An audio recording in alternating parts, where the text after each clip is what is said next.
అప్పు తీర్చుట. ఇది అసలు ఈ మొక్కు అన్న మాట ఎందుకు ప్రారంభమైందంటే, తరిగొండ వెంగమాంబ గారు వెంకటాచల మహాత్మ్యము అని ఒక గ్రంథం చేశారు. ఆ తల్లి ఆ గ్రంథరచన వెంకటేశ్వర అనుగ్రహంతోనే చేశారు. అసలు వెంకటేశ్వర స్వామి వారు ఈ భూమండలం మీద అవతార స్వీకారం చేసిన తరువాత ఒకసారి లక్ష్మీదేవి అడిగింది, ఎందుకండి ఇంకా ఈ భూమండలం మీద మీరు కుబేరుడు దగ్గర తీసుకున్న అప్పు తీర్చడం పెద్ద విషయం కాదు. ఆమె ఆదిలక్ష్మి, ఆమె తలుచుకుంటే కుబేరుడు అప్పు తీర్చడం ఎంతసేపు, కాబట్టి కుబేరుడు అప్పు తీర్చేద్దాం, మళ్ళీ మనం శ్రీవైకుంఠాన్ని చేరుకుందాం ఉంది. అంటే ఆయన అన్నాడు, ఇక్కడ అప్పు తీర్చి వైకుంఠాన్ని చేరుకోవడం పెద్ద విషయం కాదు లక్ష్మి, కానీ ఇది కలియుగం. ఈ కలియుగంలో ఒక లక్షణం ఉంటుంది, అది పాపమని తెలుసు. ఆ పాపము చేస్తే దుఃఖం వస్తుంది దాని ఫలితంగా అని తెలుసు. తెలిసి కూడా జనులు దుఃఖకారకమైనటువంటి పాపాన్ని చెయ్యకుండా నిగ్రహశక్తితో ఉండలేరు. ఎందుకు ఉండలేరు అంటే దానికి కారణం కలిపురుషుడే. కలిపురుషుడు ప్రజలందరి చేత దుఃఖమునకు పాపము కారణమని తెలిసినప్పటికీ కూడా పాపం చేయిస్తూ ఉంటే, ఆ పాపము వలన దుఃఖం పొందుతున్నప్పుడు ఈ జనులు ఏం చేస్తారంటే ఊరుకోరు, అప్పుడు నన్ను పిలుస్తారు. వాళ్ళు పాపం చేసినప్పుడు పర్వాలేదులే ఏదో చెప్పారు కానీ అంతకని చేయకుండా ఉంటామని చేసేస్తారు, అప్పుడు నేను అక్కర్లేదు. కానీ పాపమునకు ఫలితం వచ్చినప్పుడు వాడికి ఏదో ప్రమాదం వస్తుంది, వాడికి ఏదో బాధ వస్తుంది, అప్పుడు వాడు ఊరుకోడు. వాడు గోవిందా అంటాడు, ఏడుకొండలవాడా వెంకటరమణ అంటాడు, ఆపదముక్కులవాడా అని పిలుస్తాడు. అక్కడ వాడాడు వెంకటేశ్వరుడు, ఆపదముక్కులవాడ. ఆపద అన్న మాటకు అర్థం ఏమిటంటే, మన ప్రయత్నము చేత మనము పైకి రావడం సాధ్యం కానటువంటి ఇక్కట్టు, అంత పెద్ద కష్టం. ఆ కష్టంలోంచి మన బుద్ధితో మనం పైకి రాలేం, అట్లా ఇరుక్కుపోయాం. ఇరుక్కుపోయినప్పుడు ఆపద మొక్కులవాడా అని పిలుస్తాం. ఈ ఆపద నుంచి నన్ను తప్పించు. మొక్కేం పెడతాం? మన శక్తి కొలది. ఒక్కొక్కడంటాడు నేను నా తలనీలాలు ఇస్తానంటాడు, ఒకడంటాడు కొండకి నడిచొస్తానంటాడు, ఒకడంటాడు స్వామి మీ హుండీలో 5 రూపాయలు వేస్తానంటాడు. ఇప్పుడు వీటిని మొక్కులు అంటారు.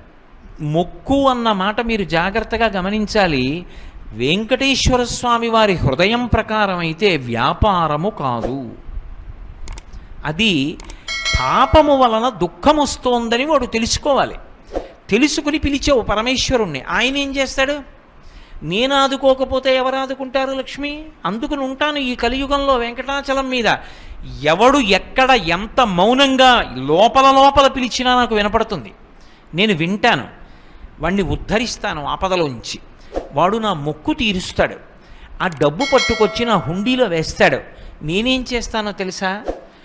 పరమధర్మాత్ముడు నన్ను చూడకుండా ఉండలేక, నాన్నగారిని చూడకుండా ఉండలేక వచ్చినటువంటి కొడుకులా నన్ను చూడకుండా ఉండలేక వచ్చినటువంటి వాడు ఉంటాడే, వాడు వేసినటువంటి ద్రవ్యంలో అటువంటి పరమధర్మాత్ములైన వారు వేసిన డబ్బుని తీసుకుని జేబులో పెట్టుకుంటాను ఖర్చుకి. ఇలా హుండీలో చెయ్యి పెట్టి పట్టుకుంటాను లక్ష్మి. ఇలా పాపాలు చేసి పాపాల వలన దుఃఖాలు వచ్చి దుఃఖాల నుంచి బయటపడడానికి ఆపద మొక్కులవాడా అని పిలిచి తీసుకొచ్చి నా హుండీలో వేసిన డబ్బు ఉందే, అది మళ్ళీ జనులకు ఉద్ధరణ కొరకు వాళ్ళ కోరికలు తీరడానికి పంపేస్తాను.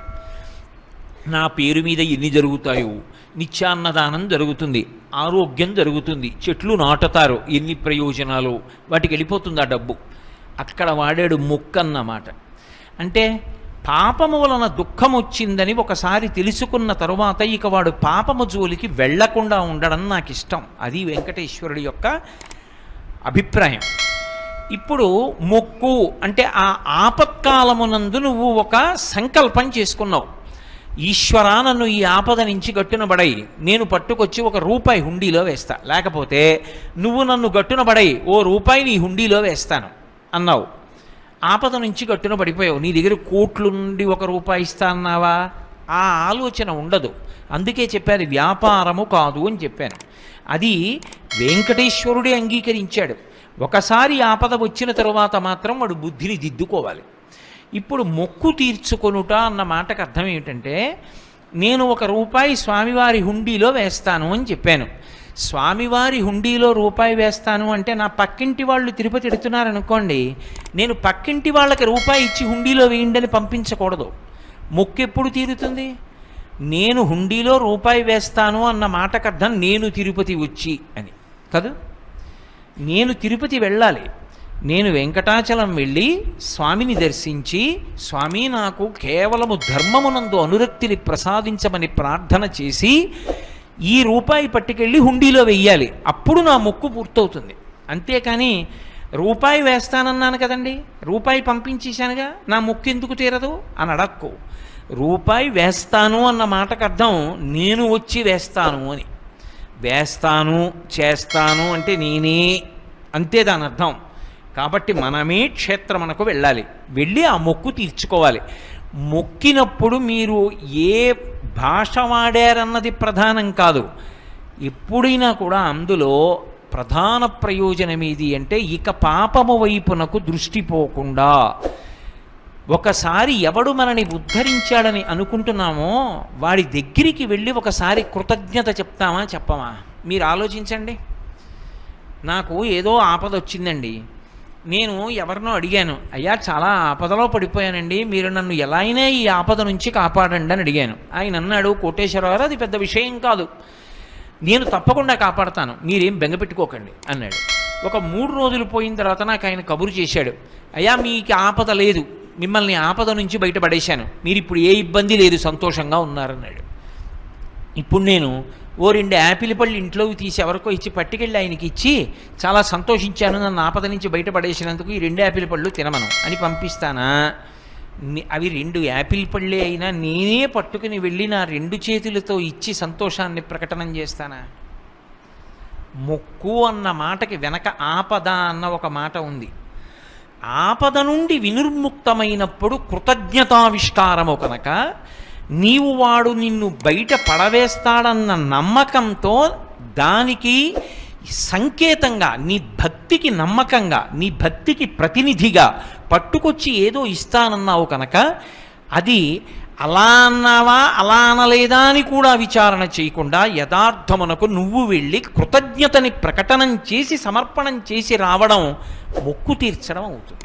కాబట్టి మొక్కు తీర్చుట అన్న మాటలో ఆ యథార్థాన్ని భావన చేసిన నాడు భక్తి ఆవిష్కృతమవుతుంది. ఆయన నన్ను ఆపద నుంచి బయటపడేశాడు, నేను ఒక్కడనే వెళ్ళొచ్చు, కానీ నేను నా భార్యతో కూడా కలిసి వెళ్ళి, అయ్యా ఎంత ఉపకారం చేశారు, చాలా సంతోషం అండి, జీవితాంతం మర్చిపోను మీరు చేసిన ఉపకారం అని నేను అనడం ఒక ఎత్తు. అన్నయ్య గారు మీరు ఆ ఆపద నుంచి బయటపడేయకపోతే ఈయన ఎంత బెంగ పెట్టుకున్నారో తెలుసా అని నా భార్య అనడం ఒక ఎత్తు. నా బిడ్డలు కూడా వచ్చి, మామయ్య గారు మీరు ఎంత సహాయం చేశారో, మా నాన్నగారు చాలా బెంగ పెట్టుకున్నారండి ఆ ఆపదకి, నేను ఈ ఆపద తట్టుకోగలనా, నేను ఎలా ఇందులోంచి బయటపడతాను, నా దగ్గర అంత డబ్బు ఎక్కడుంది, ఇంత పెద్ద కార్యం ఎలా చేయగలను అని బెంగ పెట్టుకున్నారు. మీరు ఉదారంగా సహాయం చేశారు, మళ్ళీ ఏదో పంట వచ్చినప్పుడు ఇచ్చేస్తాం, కానీ మీరు చేసిన ఉపకారం చాలా గొప్పది మామయ్య గారు, మా ఇంటిల్లిపాది వచ్చి కృతజ్ఞత చెప్పకపోతే మేము కృతజ్ఞులం అయిపోతామని వచ్చాం అన్నాను అనుకోండి. ఇప్పుడు మేమందరం వెళ్ళడం చేత ఆయన కొత్త ఉపకారం ఏమైనా చేశాడా? మేమందరం వెళ్ళడం చేత నిజానికి మా అందరి సంస్కార బలం బయటికి వచ్చిందా? నా సంస్కారం బలం బయటికి వస్తుంది.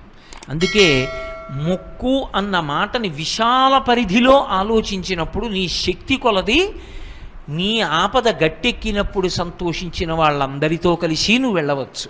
అథవా నువ్వు ఒక్కడివీనైనా వెళ్ళి ఆ మొక్కు చెల్లించి దర్శనం చేసుకుని రావాలి. కాబట్టి మొక్కు అన్న మాటని ఆ కోణంలో ఆలోచన చేసి తీర్చుకున్నప్పుడే భక్తి కృతజ్ఞత అన్న మాటలకు అర్థం ఉంటుంది. కాబట్టి అలా తీసుకోవాలి అని ప్రార్థన.